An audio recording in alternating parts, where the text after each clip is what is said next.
오늘 우리에게 주시는 하나님의 말씀은 창세기 17장 15절에서 22절까지 말씀입니다. 구약성경 20페이지에 있습니다. 구약성경 20페이지 창세기 17장 15절에서 22절까지 말씀 함께 한 목소리로 같이 읽습니다.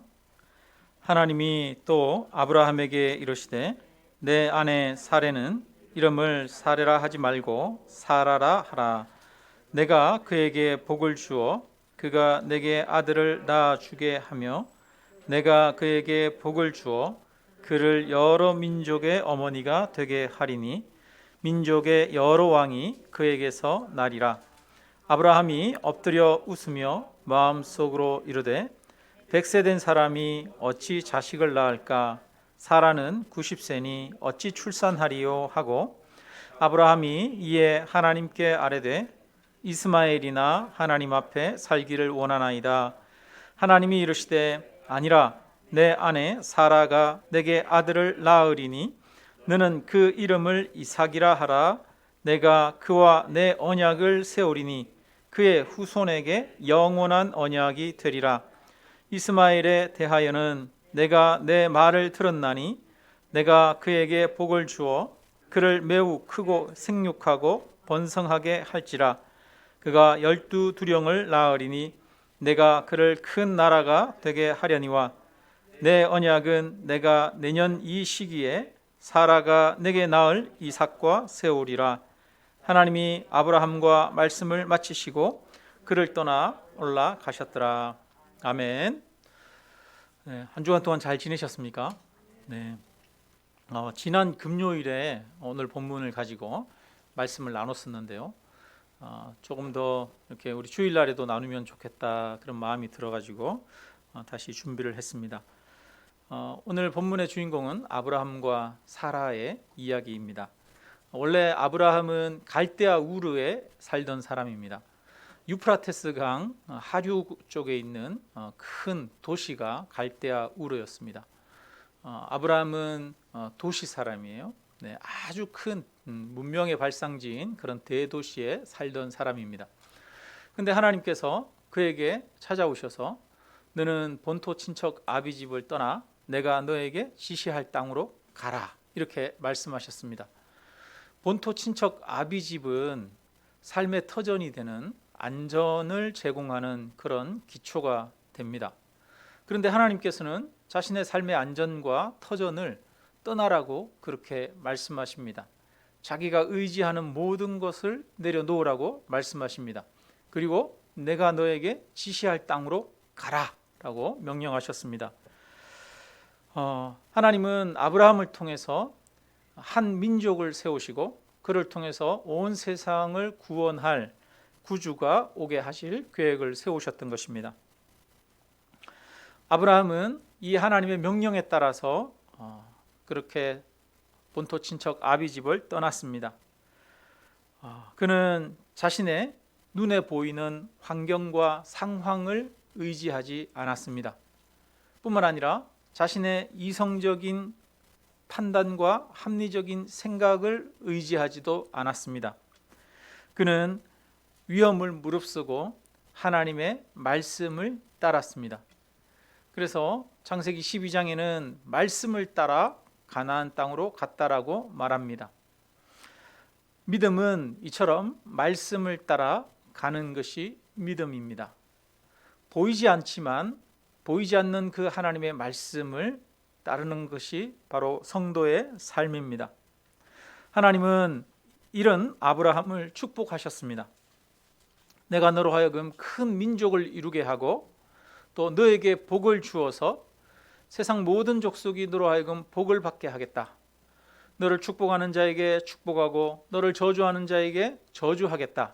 하나님이 함께 하시겠다라고 약속해 주셨습니다. 이처럼 하나님의 말씀을 따르는 자에게 하나님이 함께 하시는 줄 믿습니다. 저와 여러분도 환경을 따르지 않고 인간의 지식과 지혜를 따르지 않고 하나님의 말씀을 따르기를 바랍니다. 이때 아브라함의 나이가 75세였습니다. 빠른 시간은 아니죠. 그리고 사라의 나이는 65세입니다. 아브라함과 사라가 10살 차이가 났습니다. 하나님은 분명히 아브라함에게 너로 하여금 큰 민족을 이루게 하겠다 약속하셨습니다. 아브라함을 통해서 큰 민족을 이루려면 가장 기본적으로 그 다음에 어떤 일이 일어나야 돼요? 자식이 태어나야 되잖아요. 하나님은 분명히 이 약속을 주셨는데 아브라함의 나이가 75세가 되도록 자녀가 없었습니다. 뿐만 아니라 가나안 땅에 들어가서도 한동안 자녀가 없었습니다. 그래서 아브라함은 내가 자녀가 생기지 않으니 이제 이 엘리에셀이라고 하는 우리 집에 있는 어린 종을 나의 양자로 삼아서 이 종이 나의 재산을 상속받도록 해야겠다 이렇게 생각했습니다. 그런데 그때 하나님이 아브라함에게 찾아오셔서 양자가 너의 상속자가 아니라 너의 몸에서 날 자가 상속자가 되리라 라고 말씀해 주셨습니다. 하나님은 아브라함의 몸에서 아브라함을 통해서 자녀가 태어날 것을 예언하셨습니다. 그래서 그 말씀을 믿고 1년, 2년 살아가고 있는데 그러면 이 아기가 태어나야 되잖아요. 아기가 태어나질 않는 거예요. 그렇게 해서 가나안 땅에 들어간 지도 10년이 됐어요. 아브라함의 나이가 몇 살이에요? 그럼 산수 한번 해봅시다. 75세에 들어갔는데 10년 동안 아기가 안 생겼어요. 그럼 몇 살? 85세. 사라의 나이는 75세. 네. 사라는 자기가 75세가 되고 나니까 이제 아마 포기하는 마음이 생겼던 것 같습니다. 더 이상 나에게는 가능성이 없어. 아마 여인이니까 자신의 몸에 대해서 자기가 더 잘 알았겠죠. 모든 가능성이 다 사라진 것을 알고는 이 사라도 체념하기 시작합니다. 그래서 남편에게 이야기합니다. 하나님이 당신에게 당신의 몸을 통해서 후손을 주겠다고 하셨으니 가능성이 있습니다. 그러면 나는 불가능하니 내 여종인 하갈을 취하십시오. 이 하갈을 통해서 아이를 낳으면 그 아이는 당신의 몸을 통해서 태어나는 아이가 아닙니까? 하나님의 약속이 이루어지는 것 아닙니까? 그러니까 이 하갈을 데려가십시오. 이렇게 얘기를 했어요. 그래서 86세에 하갈을 통해서 이스마엘이라고 하는 아들을 낳았습니다. 아브라함은 아마 이것이 하나님의 약속의 성취라고 생각했을 겁니다.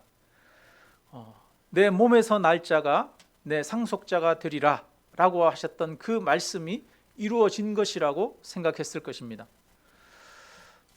그리고 나서 13년 동안 아브라함의 인생에서는 하나님과의 만남이나 하나님의 역사는 없었습니다.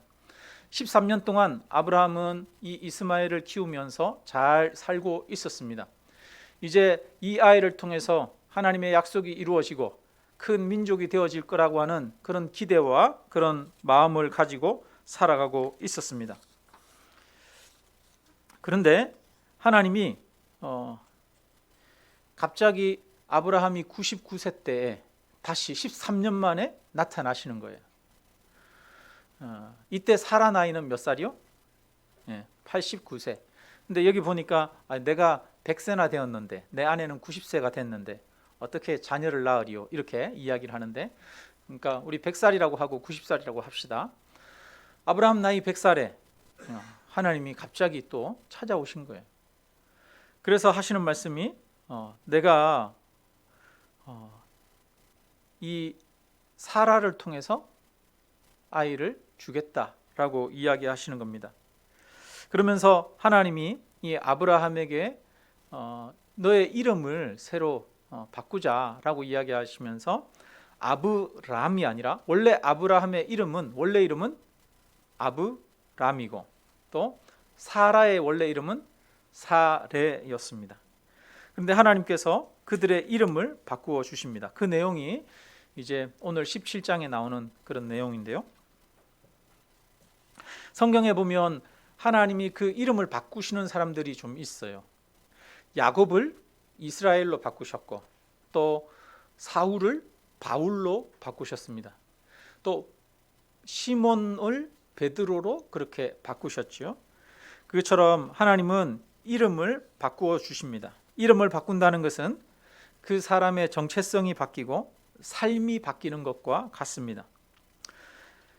아브람이라고 하는 뜻은 존귀한 아버지다 라고 하는 뜻이 있습니다. 그리고 사레는 나의 공주라고 하는 그런 의미가 있습니다.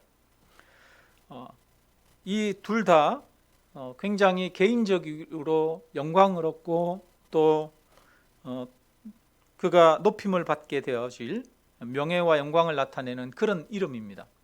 존귀한 아버지다, 이런 이름이니까요. 근데 하나님은 이 이름을 바꾸어서 열국의 아버지, 그게 이제 아브라함입니다. 그리고 사라로 바꿉니다. 사라는 열국의 어머니라고 하는 뜻입니다. 사람들은 아브람을 좋아합니다. 사람들은 사레를 좋아합니다. 이것은 굉장히 개인적인 이름입니다. 존귀를 얻는다는 이름입니다. 명예를 얻고 또 풍성함을 누리고 사람들로부터 인정받는 그런 이름입니다. 누구나 다 이런 이름을 원할 것입니다. 세상이 좋아하는 이름입니다. 그런데 하나님은 그 이름을 바꾸어 주십니다. 아브라함과 사라로 열국의 아버지, 열국의 어머니로 바꾸어 주십니다. 이 이름은 굉장히 큰 사회적인 성격을 가지고 있습니다. 혼자만 잘 살고 존귀케 되어지는 것이 아니라 모든 사람을 복되게 하고 존귀케 하는 자로 부르신 것입니다. 선한 영향력을 끼치는 자로 부르셨습니다. 하나님이 아브라함을 부르실 때 너는 너로 말미암아 세상 모든 족속이 복을 받으리라 이렇게 말씀하셨습니다. 아브라함을 부르신 이유는 아브라함에게만 복을 주기 위해서 부르신 것이 아니라 아브라함을 통해서 다른 모든 사람들이 복을 누리도록 하기 위해서 그를 부르셨습니다. 그래서 이제 하나님은 그에 걸맞는 이름을 주십니다. 아브라함과 사라의 이름을 주십니다. 이것처럼 하나님은 우리에게 새로운 삶의 비전을 주십니다. 개인적인 꿈과 소망을 넘어서서 사회적인 꿈과 소망을 가지도록 만들어 주십니다. 근데 이때 아브라함의 나이 99세, 사라의 나이 89세, 100세 90세라고 100세 90세죠. 어쩌면 이 나이는 나는 이제 아무런 소망이 없다, 나는 이제 아무런 변화의 가능성이 없다, 나는 너무 늦었어, 아무것도 못해, 그럴 나이입니다.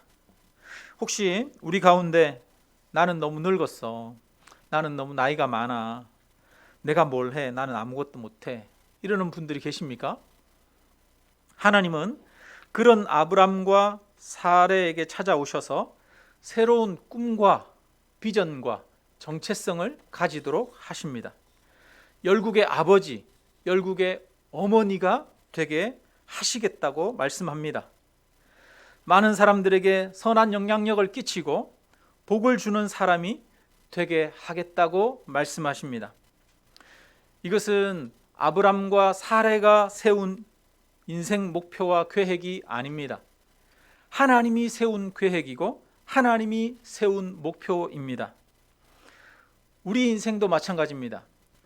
우리가 세우고 있는 인생 목표가 있지만 하나님은 저와 여러분을 통해서 또 다른 하나님의 계획과 목표를 세우실 수도 있습니다. 우리는 나만의 영광, 나만의 즐거움을 위해 인생 계획을 세울 수 있지만 하나님은 당신의 백성들을 그들만을 위해서 부르신 것이 아니라 그들을 통해서 온 세상에 유익을 주기 위해 선한 영향력을 끼치기 위해 계획을 세우고 계십니다. 하나님은 저와 여러분을 향해, 저와 여러분을 통해 이 땅을 새롭게 하기를 원하시는 줄 믿습니다. 하나님은 우리를 향한 계획을 가지고 계십니다. 그 계획은 우리가 생각하는 것보다 더 큰 계획일 것입니다. 이 하나님의 계획을 믿으시기를 주님의 이름으로 축원합니다. 우리의 삶이 그저 개인적인 만족을 얻고 평안을 누리는 삶으로 끝나는 것이 아니라 많은 사람들에게 선한 영향력을 끼치는 삶이 되기를 하나님이 원하시고 계십니다. 많은 사람들에게 유익을 주는 사람이 되기를 원하십니다. 아브람이 아브라함이 되고 사레가 사라가 되기를 원하십니다. 연세가 많은 성도님들이나 젊은 성도님들이나 모두 내가 아브라함이 되고 사라가 되겠다라고 하는 그런 꿈을 꾸시기를 주님의 이름으로 축원합니다. 지극히 개인적인 영광만 구하는 것이 아니라 나를 통해 하나님의 나라가 이루어지기를 바라는 꿈, 나를 통해 세상이 새롭게 되어지고 세상에 선한 영향력을 끼치기를 원하는 꿈, 이런 사회적인 꿈을 꾸는 그런 저와 여러분이 되시기를 주님의 이름으로 축원합니다. 하나님은 이런 비전을 주시는 분입니다. 제 아무리 나이 많은 사람에게도 비전을 주시는 분입니다. 새로운 정체성을 주시는 분입니다. 우리가 그리스도인이라면 마땅히 이러한 꿈을 꾸어야 합니다. 아브라함이 되고 사라가 되어야 됩니다. 저와 여러분은 영적으로 아브라함의 후손이고 사라의 후손입니다. 오늘 우리가 이제 16절 말씀을 함께 읽어보겠습니다. 16절 같이 읽습니다. 내가 그에게 복을 주어 그가 내게 아들을 낳아 주게 하며 내가 그에게 복을 주어 그를 여러 민족의 어머니가 되게 하리니 민족의 여러 왕이 그에게서 나리라. 아멘. 하나님이 지금 이제 아브라함에게 오셔서 얘기하시는 거예요. 사레를 통해서 아이를 낳게 할 것이다. 이렇게 이야기를 합니다. 그래서 그를 통해 여러 민족의 어머니가 되게 할 것이다. 이렇게 얘기를 해요. 하나님이 이 아브라함에게 약속을 이렇게 해주셨는데 아브라함의 반응이 시큰둥해요. 여러분, 한번 그 다음 구절 한번 읽어볼까요? 17절 18절 한번 같이 읽습니다. 아브라함이 엎드려 웃으며 마음속으로 이르되 100세 된 사람이 어찌 자식을 낳을까? 사라는 90세니 어찌 출산하리요 하고 아브라함이 이에 하나님께 아뢰되 이스마엘이나 하나님 앞에 살기를 원하나이다. 아멘. 아브라함이 뭐라고 그러냐면 하나님 나 100살이에요. 하나님 사라는 90살이에요. 하나님 애 낳는 거 불가능하잖아요. 안 돼요. 하나님 안 되잖아요. 차라리 그냥 지금 이스마엘 있잖아요. 이스마엘이나 하나님 앞에 잘 살도록 주님 지켜주시고 함께 해주십시오. 이렇게 이야기를 하는 겁니다. 하나님이 자식을 주려면 여러분 좀 일찍 주면 좋잖아요. 자식도 우리가 그런 말 하죠. 일찍 낳아서 키워야 된다 이런 얘기 하잖아요. 나중에 늦둥이 보면 나중에 즐겁긴 하지만 보는 즐거움은 있지만 키우기는 참 힘들다 그러지 않습니까? 여러분 100살의 자녀를 낳아서 90살의 자녀를 낳아서 어떻게 키우란 말입니까? 또 더더구나 100살의 자녀를 낳고 90살의 자녀를 낳는다는 것은 불가능한 일이기도 하잖아요. 그런데 하나님은 75세 아브라함을 부르셨어요. 그러면 그때 75세 부르실 때라도 자녀를 주시면 되는데 그때 자녀를 주시지 않아요? 하나님은 처음부터 약속을 하십니다. 너로 하여금 큰 민족을 이루게 하겠다. 그러면 자녀의 약속을 주신 거예요. 그리고 너로 통하여 아브라함을 통하여 내 몸에서 나오는 자가 내 상속자가 될 것이다. 아브라함에게 자녀를 주시겠다고 다 약속을 하셨는데도 불구하고 75세에 불렀으면서 25년 동안 약속의 자녀를 주시지 않았어요. 왜 하나님은 25년 동안 약속의 자녀를 주시지 않고 100세, 90세 때 찾아오셔서 내년에 이제 네가 자녀를 낳을 것이다 이렇게 이야기를 하십니까? 그 이유를 우리는 오늘 성경 본문을 통해서 찾아볼 수 있습니다. 우리 17장 1절을 한번 읽어보겠습니다. 17장 1절 같이 읽습니다. 아브람이 99세 때에 여호와께서 아브람에게 나타나서 그에게 이르시되 나는 전능한 하나님이라 너는 내 앞에서 행하여 완전하라. 아멘. 네. 여기에 보니까 하나님이 나는 어떤 하나님이다? 전능한 하나님이다 이렇게 말합니다. 성경에 나오는 이 전능한 하나님이라고 하는 단어가 처음 나오는 구절입니다. 하나님은 아브라함이 전능한 하나님을 믿기를 원하셨습니다. 인간에게는 불가능하지만 하나님은 모든 것을 할 수 있다는 것을 믿기를 원하셨습니다. 그래서 늙어서 출산할 수 없을 때 자녀를 낳게 하셨습니다. 사람은 자기 힘으로 할 수 있는 일들이 일어나면 그것은 하나님이 하신 것이 아니라 자기가 했다고 하는 그런 생각에 빠집니다. 그러나 자기의 힘으로 도저히 할 수 없는 일들이 일어나면 그때서야 하나님이 하셨다고 고백합니다. 절벽 가까이로 부르셔서라고 하는 시가 있습니다. 절벽 가까이로 나를 부르셔서 다가갔습니다. 절벽 끝에 더 가까이 오라고 하셔서 더 가까이 다가갔습니다. 그랬더니 절벽에 겨우 발을 붙이고 서 있는 나를 절벽 아래로 밀어버리시는 것이었습니다. 물론 나는 그 절벽 아래로 떨어졌습니다. 그런데 나는 그때서야 비로소 알았습니다. 내가 날 수 있다는 것을. 절벽에서 떨어질 때에야 자신이 날 수 있다는 사실을 발견했다는 그 시처럼 우리는 내 힘으로 할 수 없는 불가능한 상황에 닥칠 때에야 전능하신 하나님을 만나게 되어집니다.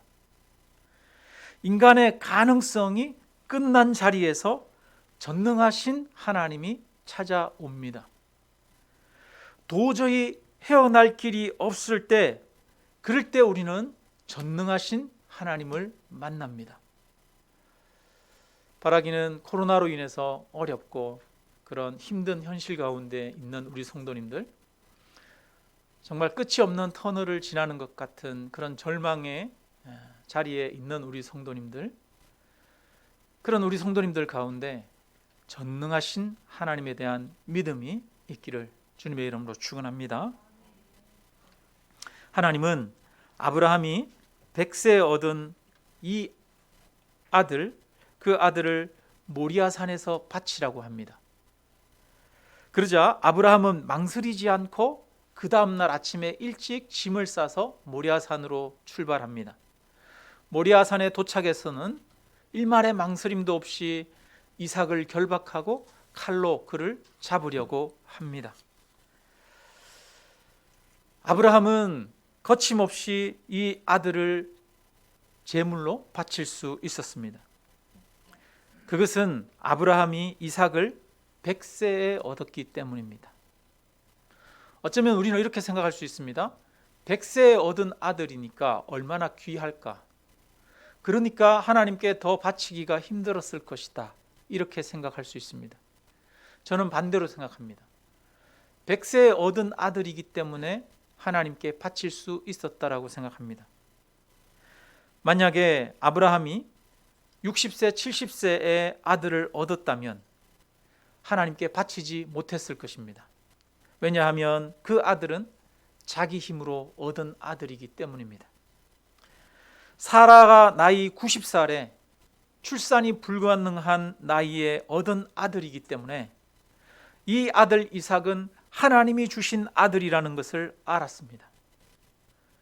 전능하신 하나님께서 역사하신 것을 알았습니다. 그래서 그는 하나님께 이 아들을 바칠 수 있었습니다. 히브리서 11장 19절에 보면 이렇게 말합니다. 그가 하나님이 능히 이삭을 죽은 자 가운데에서 다시 살리실 줄로 생각한지라, 이렇게 말합니다. 90세에 아브라함이 태어나는 것을 보고 이 아브라함은 그때의 전능하신 하나님을 만났습니다.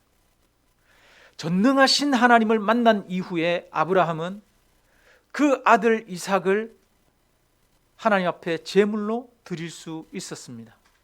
왜냐? 전능하신 하나님이 능히 이삭을 죽은 자 가운데에서 다시 살리실 줄로 생각한지라, 이렇게 말씀합니다. 전능하신 하나님을 경험한 것이 그의 인생에 하나님 앞에 철저하게 순종하는 믿음으로 그를 변화시켜 가십니다. 오늘 본문에 보면 우리가 읽은 오늘 본문의 19절을 한번 읽어보겠습니다. 같이 읽습니다. 하나님이 이르시되 아니라 내 아내 사라가 내게 아들을 낳으리니 너는 그 이름을 이삭이라 하라. 내가 그와 내 언약을 세우리니 그의 후손에게 영원한 언약이 되리라. 아멘. 하나님이 이삭을 주시기 전에 약속하셨습니다. 내가 이삭과 언약을 세우겠다. 그리고 그의 후손에게 영원한 언약이 되리라. 하나님은 이삭을 통해서 후손을 주시겠다라고 약속하셨습니다. 그랬던 하나님이기 때문에 그 하나님의 약속을 믿고 아브라함은 그를 제물로 바칠 수 있었습니다. 약속하신 하나님, 전능하신 하나님은 하나님이 그 약속하신 것을 반드시 이루실 수 있는 분이신 것을 믿었기 때문입니다. 아브라함이 아들을 바치라는 하나님의 명령에 끝까지 순종할 수 있었던 것은 아브라함이 그 전능하신 하나님을 경험했기 때문입니다. 그 전능하신 하나님을 믿었기 때문입니다. 17장 1절에 보니까 나는 전능한 하나님이라 너는 내 앞에서 행하여 완전하라 이렇게 말합니다. 여기서 완전하라고 하는 것은 전적으로 하나님을 신뢰하라고 하는 것입니다. 온전히 하나님을 따르고 순종하라고 하는 것입니다. 우리는 언제 하나님을 따르고 순종할 수 있습니까? 전능하신 하나님을 믿을 때 따르고 순종할 수 있습니다. 그동안 아브라함은 하나님을 온전히 신뢰하지 못했습니다. 온전히 따르지 못했습니다. 하나님이 가나안 땅을 아브라함에게 주시겠다고 약속하셨어요. 그런데 이 가나안 땅에 기근이 들었습니다. 그러자 아브라함은 가나안 땅을 떠나서 애굽으로 내려갔습니다. 뿐만 아니라 하나님이 아브라함에게 약속하셨습니다. 너를 축복하는 자에게 축복하고 너를 저주하는 자에게 내가 저주하겠다. 내가 너를 지켜주겠다라고 약속하셨습니다.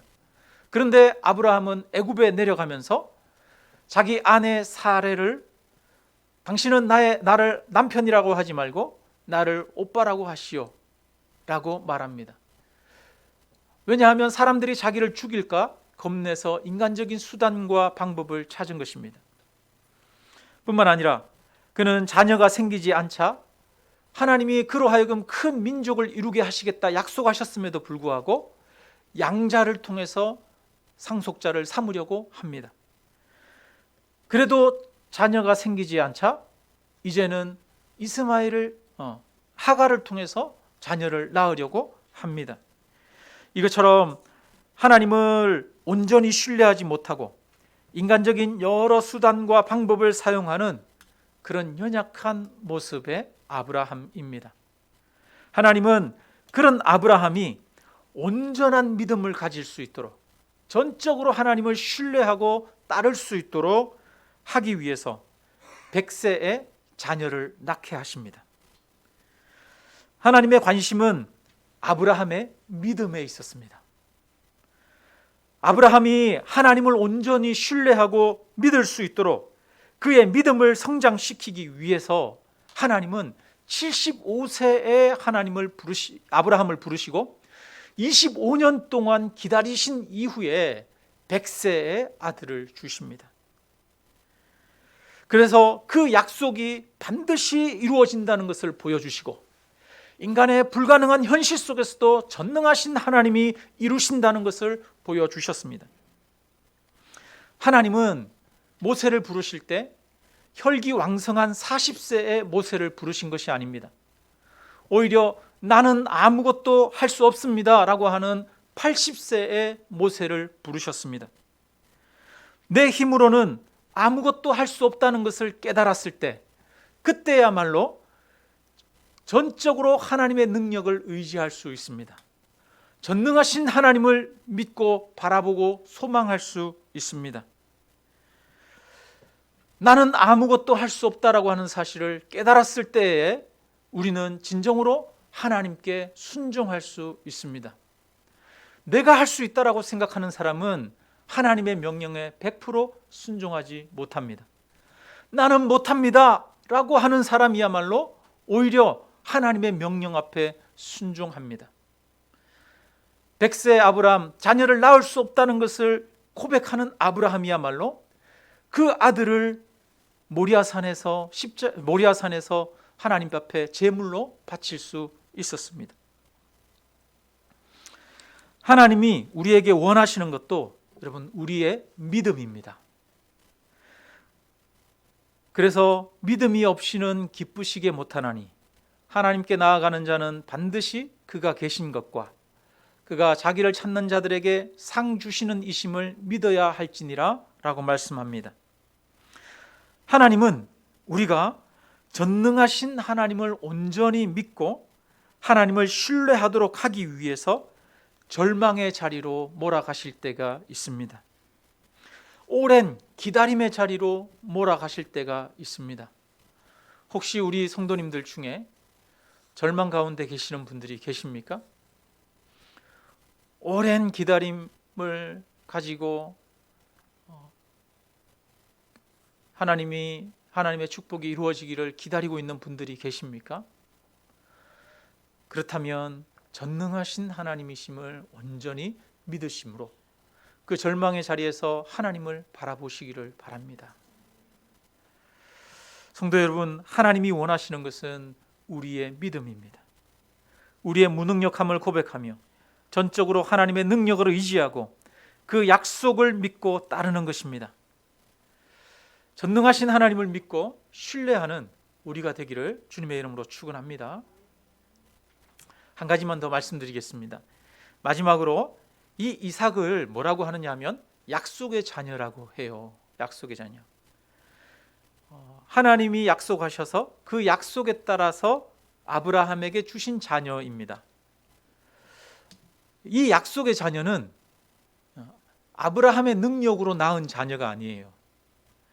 인간이 낳기에는 불가능해요. 아브라함과 사라가 낳기에는 불가능한 자녀인데 하나님의 능력으로 태어난 자녀가 약속의 자녀입니다. 하나님이 주신 자녀예요. 인간의 계획과 능력으로 낳은 자녀는 육신의 자녀인데 그 자녀는 누구예요? 이스마엘이에요. 이스마엘이 약속의 자녀가 아니라 이삭이 약속의 자녀입니다. 왜 이삭이 약속의 자녀입니까? 하나님이 약속하시고 하나님이 이루신, 하나님에 의해서 태어난, 하나님이 하신 일이기 때문에 약속의 자녀입니다. 그렇다면 또 다른 약속의 자녀가 있어요. 누굴까요? 하나님에 의해서 태어난 사람, 바로 예수 그리스도가 약속의 자녀죠. 예수 그리스도는 동정녀에게서 태어납니다. 인간의 능력으로 태어난 것이 아니라 성령으로 잉태되어서 하나님을 통해서 하나님께서 직접 이 땅에 태어나게 하셨습니다. 그래서 예수 그리스도도 전적으로 하나님으로 인해서 오신 분이십니다. 그래서 약속의 자녀가 태어나는 것은 바로 하나님이 하시는 것입니다.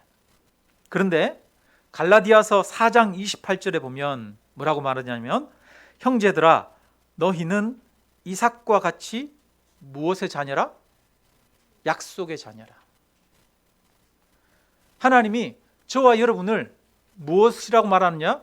약속의 자녀다라고 말합니다. 여러분, 하나님이 저와 여러분을 언제 약속하신 적이 있어요?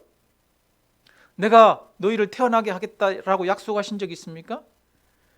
성경은 하나님께서 저와 여러분을 만세전에 예정하셨다라고 말합니다.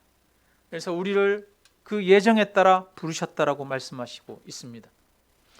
저와 여러분은 하나님에 의해서 태어난 약속의 자녀입니다.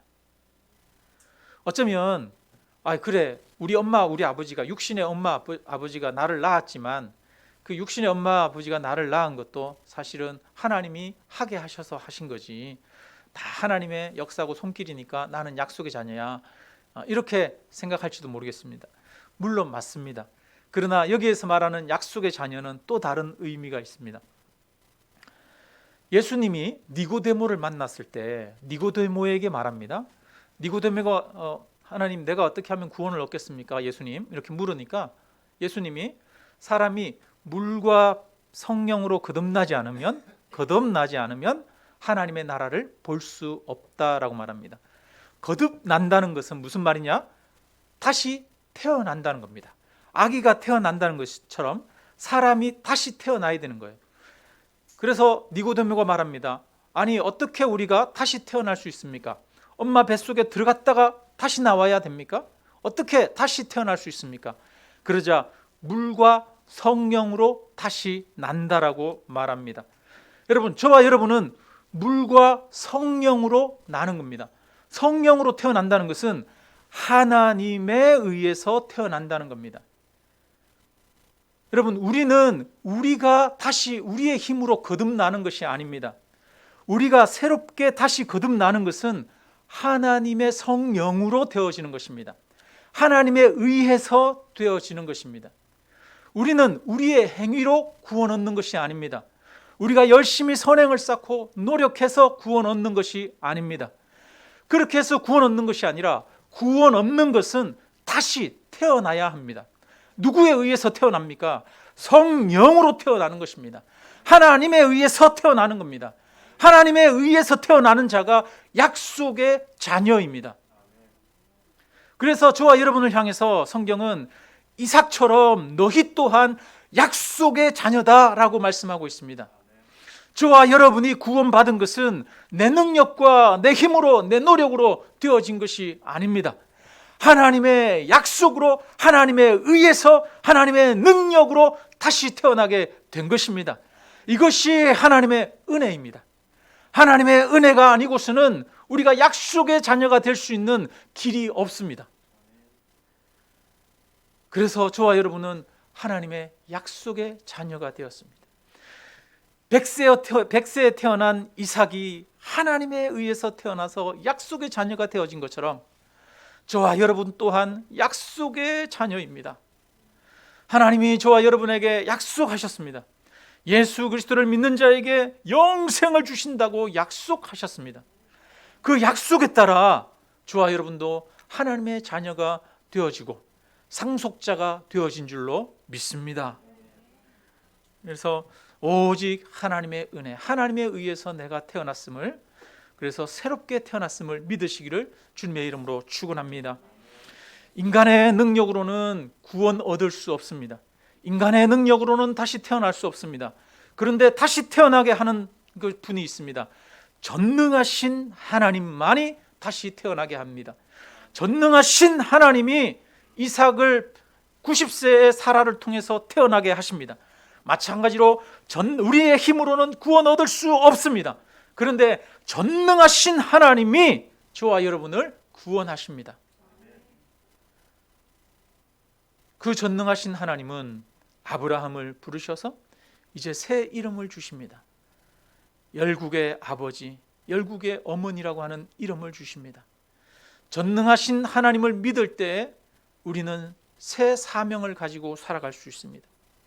전능하신 하나님을 믿을 때 나만의 영광을 위해서가 아니라 타인을 위해서, 하나님의 나라를 위해서 살아갈 수가 있습니다. 하나님은 오늘 저와 여러분을 부르셨습니다. 전능하신 하나님을 믿으라고 믿음의 자리로 부르셨습니다. 그 전능하신 하나님을 믿으시기를 주님의 이름으로 축원합니다. 그 전능하신 하나님은 저와 여러분에게 새 이름을 주십니다. 아브라함이라 사라라 말씀하시는 줄로 믿습니다. 그래서 저와 여러분이 나만을 위해서, 이 땅의 것들만을 위해서 살아가는 것이 아니라 정말 하나님의 영광을 위해서 살아가는 새로운 사명을 깨달으시고, 그렇게 2021년 새해, 또 이제 설날이잖아요. 새해 또 첫 시작을 열어가시기를 주님의 이름으로 축원합니다. 우리 함께 찬양 드리겠습니다. 전능하신 나의